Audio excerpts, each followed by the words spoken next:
Assalamualaikum warahmatullahi wabarakatuh. Bismillahirrahmanirrahim. Alhamdulillahirabbil alamin. Wa bihi nasta'inu ala umurid dunya waddin. Wassalatu wassalamu ala sayyidina Muhammadin wa ala alihi wa sahbihi ajmain, amma ba'du. Yang saya hormati pengasuh dan ketua Yayasan Pesantren Zainul Hasan Genggong, Kiai Haji Muhammad Hasan Mutawakkil Allah SHMM. Yang saya hormati Rektor Universitas Islam Zainul Hasan Genggong, Dr. Abdul Aziz Wahab MAG. Yang saya hormati Dekan Fakultas Syariah, Dr. Imam Syafi'i MH. Yang saya hormati Ketua Program Studi Perbandingan Madhab, Bapak Ramdan Wagianto MH. Yang saya hormati Bapak Dr. Andes Haji Fathullah Rusli MHI selaku dosen pengampu mata kuliah fikih muamalah. Langsung saja saya akan menjelaskan tentang masalah harta dan sesuatu yang berkaitan dengan harta. Langsung pembahasan. Pertama, pengertian harta. Dalam istilah ilmu fikih dinyatakan oleh kalangan Hanifiyah bahwa harta itu adalah sesuatu yang digandrungi oleh tabiat manusia dan mungkin disimpan untuk digunakan saat dibutuhkan. Jadi menurut kalangan Hanifiyah, harta itu sesuatu yang digandrungi oleh manusia dan itu disimpan, diambil saat dibutuhkan. Itu yang dimaksud dengan harta menurut kaum Hanifiyah. Namun harta tersebut tidak akan bernilai kecuali bila dibolehkan menggunakan secara syariat.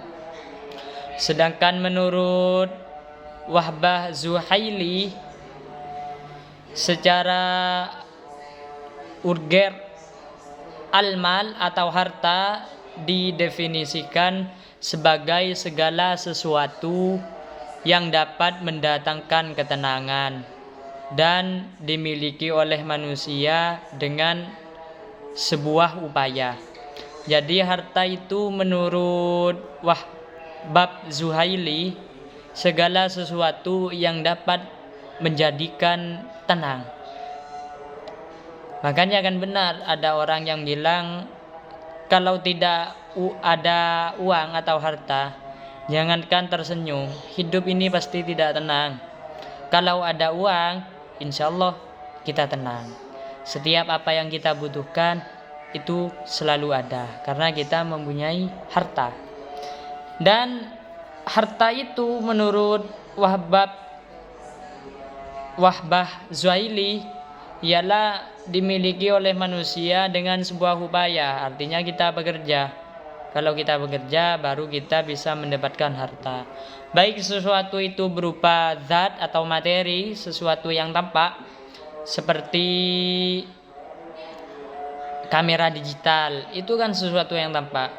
Hewan ternak, tumbuhan dan lain sebagainya. Ataupun berupa manfaat seperti kendaraan, tempat tinggal. Intinya yang ada manfaat, yang ada gunanya bagi kita dan itu menimbulkan ketenangan. Itu yang disebut dengan harta. Harta dalam bahasa Arab disebut al-mal atau jamaknya al-amwal. Ini di dalam Kamus Al-Munawwir.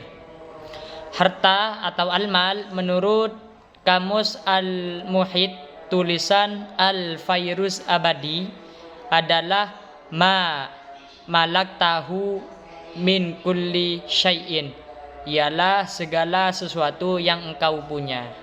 Menurut istilah syara, harta diartikan sebagai segala sesuatu yang bermanfaat, segala sesuatu yang dimanfaatkan pada sesuatu yang legal, pada sesuatu yang resmi menurut pandangan Islam, seperti jual beli, pinjam meminjam, sewa menyewa, hibah dan lain sebagainya.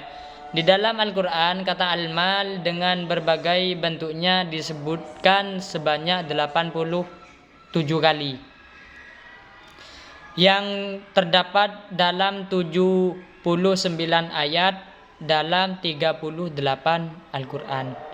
Berdasarkan pengertian tersebut, harta meliputi segala sesuatu yang digunakan manusia dalam kehidupan sehari-harinya, seperti uang, tanah, kendaraan, rumah, perhiasan, perabotan rumah tangga, hasil perkebunan, hasil perikan lautan, pakaian, pokok intinya yang ada manfaatnya, yang berharga bagi kita, itu yang disebut dengan harta. Jadi harta itu tidak uang saja, banyak, kesehatan juga harta.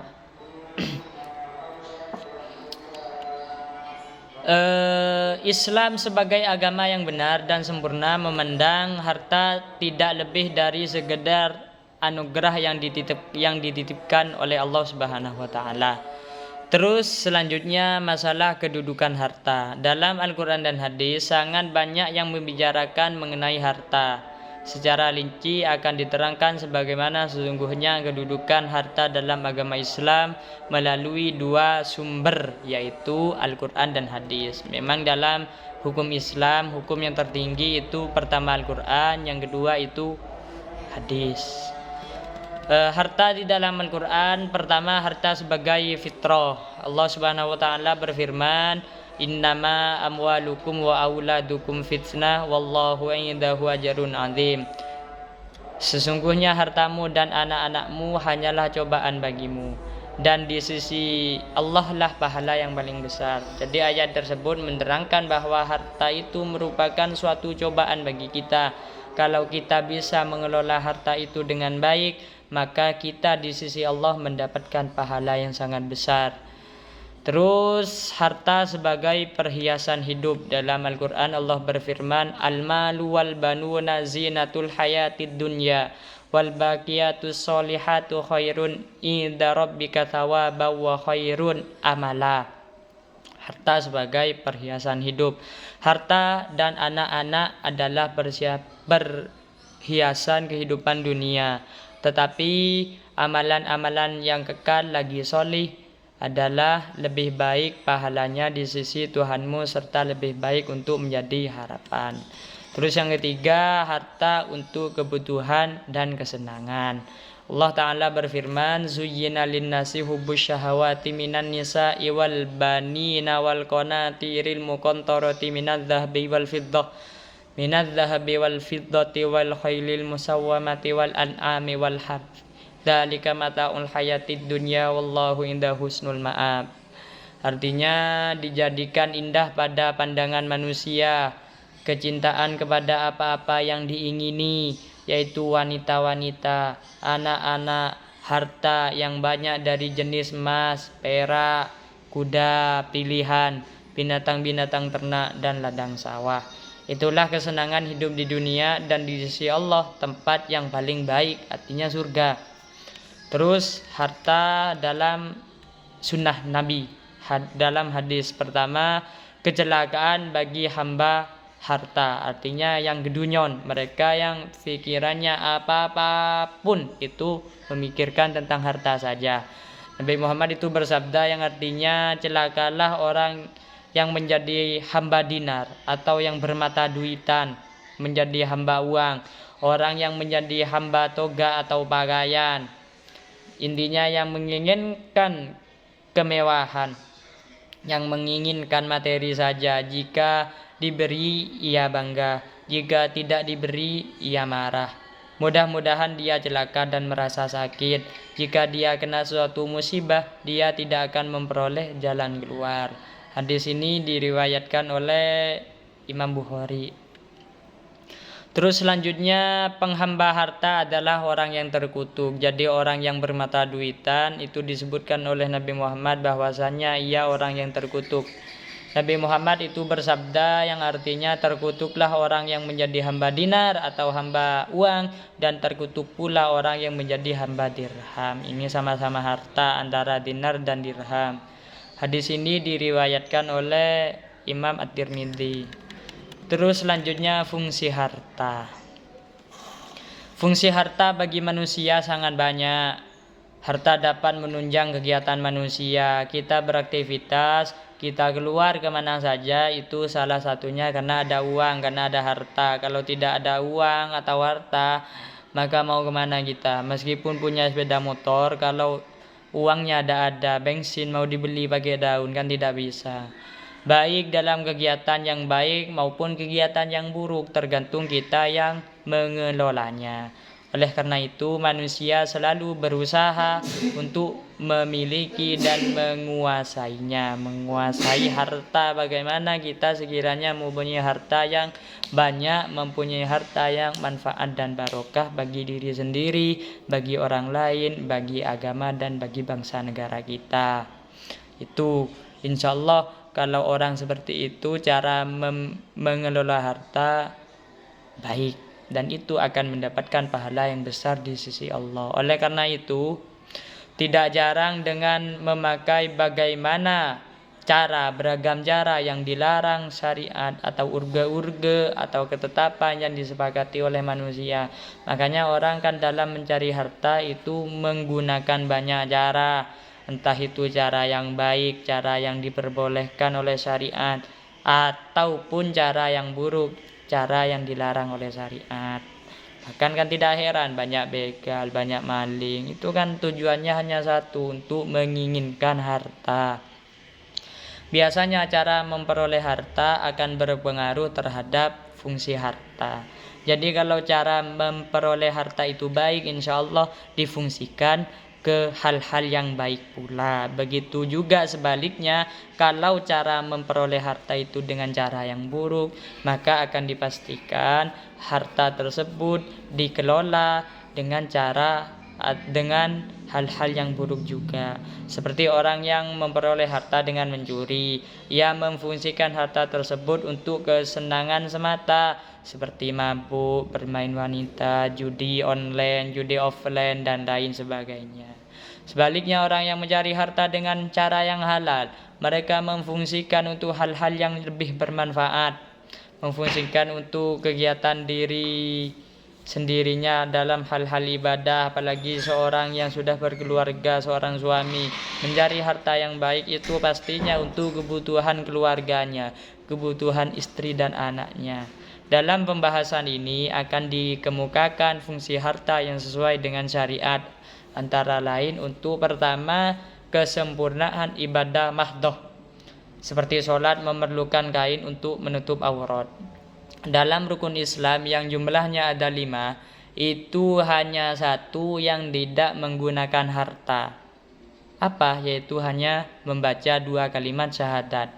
Sholat menggunakan harta. Apa yang digunakan? Baju untuk menutup aurat. Baju dari mana? Beli pakai apa? Pakai harta. Sholat, zakat, beras, gandum, apapun itu yang dizakati, kalau tidak punya harta maka tidak bisa berzakat. Puasa, memang betul puasanya itu tidak membutuhkan harta, tetapi kalau kita mau berbuka, mau sahur, tidak makan, tidak ada beras, tidak ada nasi, kalau tidak punya harta tidak bisa, tidak akan makan, tidak akan berbuka dan sahur kita. Apalagi yang kelima ini, naik haji, itu jelas membutuhkan harta. 2, memelihara dan meningkatkan keimanan dan ketakwaan kita kepada Allah. Sebagai kefakiran mendekatkan pada kekufuran. Artinya dengan harta, bagaimana kita mempunyai harta, mengelola harta tersebut dengan hal-hal yang baik, dengan hal-hal bagaimana kita memperoleh harta, mendapatkan harta, itu dijadikan sebagai jalan untuk mendekatkan diri kita kepada Allah. Ya, salah satunya dengan bersedekah. Terus 3, meneruskan estafeta kehidupan agar tidak meninggalkan generasi lemah. Jadi dalam kehidupan, lemah atau tidaknya seseorang itu salah satunya tergantung pada harta. Menyelaraskan antara kehidupan dunia dan kehidupan akhirat. Jadi orang yang selamat ke akhirat itu salah satunya karena mempunyai harta. Orang bisa celaka ke akhirat salah satunya karena tidak mempunyai harta. Seperti contoh, ada orang Islam yang kelaparan, mereka sangat lapar. Terus ada orang kafir yang memberi uang, memberi beras, tapi dari orang kafir asal mereka masuk agama kafir juga, seperti contoh agama Kristen, maka orang itu bisa ikut agama Kristen. Mengapa? Karena dia butuh harta. Rasulullah bersabda, ma akala ahadun to'aman qattu khairan min amaliyadihi wa inna nabiyallahi Dawuda kana ya'kulu min amaliyadihi. Tidaklah seseorang itu makan walaupun sedikit yang lebih baik daripada makanan yang dihasilkan dari keringatnya sendiri. Sesungguhnya Nabi Allah Daud telah memakan dari hasil keringatnya sendiri. Hadis riwayat Bukhari dan Mikdam bin Madi Kariba.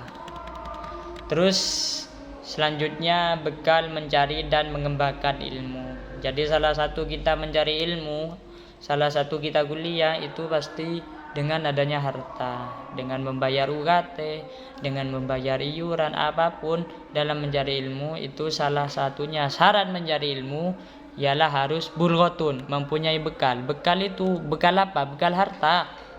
Keharmonisan hidup negara dan bermasyarakat, seperti orang kaya yang memberikan pekerjaan kepada orang miskin. Artinya mereka harmonis, tidak cenderung salah satu, tidak tumbang salah satunya.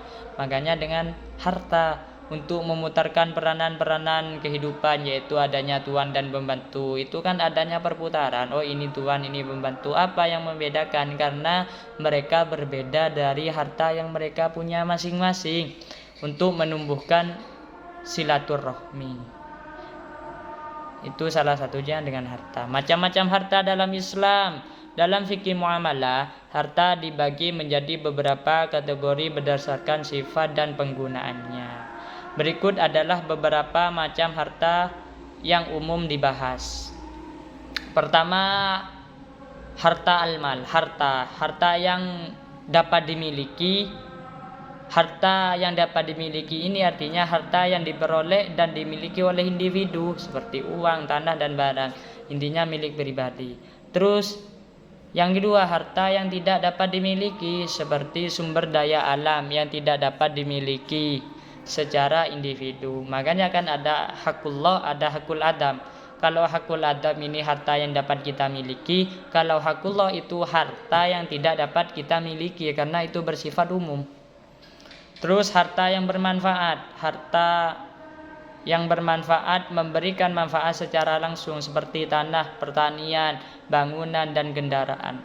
Itu pasti merasakan manfaatnya kita kalau mempunyai ladang tanah, ladang sawah. Itu pastinya dikelola oleh kita dan akan merasakan manfaatnya. Harta yang berharga, harta kimah. Harta yang memiliki nilai ekonomis, seperti perhiasan, uang, dan barang-barang berharga. Uang itu kan memiliki nilai ekonomi. Perhiasan memiliki nilai ekonomi, atau barang-barang yang berharga memiliki nilai ekonomi. Harta riba ialah harta yang diperoleh dari praktek riba yang dilarang dalam Islam. Artinya harta riba ini harta yang tidak boleh kita konsumsi, harta yang tidak boleh kita makan, harta yang tidak boleh kita kelola karena dari hasil praktek riba, dan riba itu diharamkan di dalam ajaran Islam. Harta zakat, harta yang wajib dikeluarkan zakatnya, seperti uang tunai, emas, perak, dan hasil pertanian, buah-buahan, dan lain sebagainya. Harta syubhat ini harta yang statusnya tidak jelas apakah ini halal, apakah ini haram. Dalam hal ini kehati-hatian sangat dianjurkan. Malahan ada seorang ulama berpendapat bahwasanya kalau syubhat itu lebih baik kita tinggalkan karena itu lebih banyak ke status haramnya. Terus harta milik umum atau harta am, harta yang menjadi milik bersama, seperti jalan, itu kan harta juga tapi bukan milik individu. Pasar, fasilitas umum, fasilitas yang disediakan oleh negara, itu harta am, harta umum. Terus harta wakaf, harta yang disedekahkan untuk kepentingan umum atau kegiatan sosial seperti masjid atau sekolah. Itu bukan bersifat pribadi tapi bersifat umum karena diwakafkan. Harta giroh, Harta giroh yang diperoleh dari aktivitas ekonomi yang sesuai dengan syariah seperti jual beli, sewa menyewa. Itu artinya harta dari seorang pembisnis. Mereka jual, mereka membeli.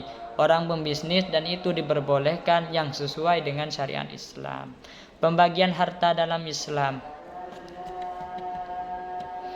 Pembagian harta dalam fikih muamalah dapat dilihat dari berbagai perspektif, yaitu berdasarkan sifat, fungsi, dan tata cara pengelolaannya.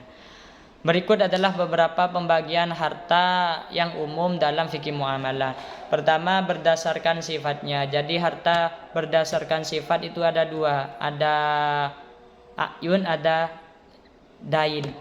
Harta berwujud atau ayun, harta yang memiliki bentuk fisik, bisa dilihat oleh kita seperti tanah, bangunan, dan barang-barang. Harta yang tidak berwujud. Apa harta yang tidak berwujud? Harta yang tidak memiliki bentuk fisik seperti hutang piutang. Masa kita mempunyai hutang itu kelihatan apa tidak? Kan tidak kelihatan. Dan hak atas segala sesuatu, apa yang kita dapatkan itu kan masih tidak bisa kita lihat, artinya tidak berbentuk fisik. Yang kedua, harta berdasarkan fungsi. Pertama, harta konsumsi, harta yang digunakan untuk kebutuhan sehari-hari seperti makanan, pakaian. Itu harta yang pasti kita butuhkan setiap harinya. Yang kedua, harta investasi, yaitu harta yang digunakan untuk menghasilkan keuntungan seperti saham, properti, dan usaha. Seperti apalagi sertifikat tanah, itu kan investasi. Terus yang ketiga, berdasarkan cara perolehan. Pertama, harta halal, yaitu harta yang diperoleh dengan cara yang sesuai oleh syariat seperti jual beli, usaha, bekerja. Harta yang haram, harta yang diperoleh dengan cara yang dilarang seperti riba, judi, korupsi, dan lain sebagainya.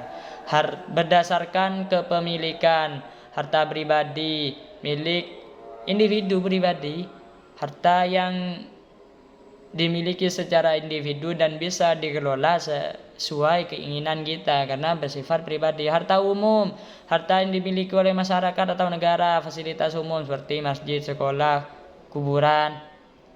Harta wakaf, harta yang disedekahkan untuk kepentingan umum yang tidak boleh dimiliki secara pribadi. Berdasarkan status hukum, pertama ada harta mutlak. Apa harta mutlak? Yaitu harta yang dapat dimiliki secara penuh tanpa batasan.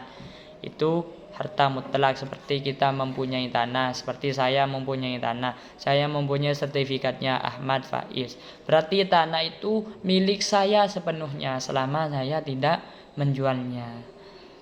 Terus harta terikat, harta yang ada batasan atau syarat tertentu dalam penggunaannya seperti harta wakaf.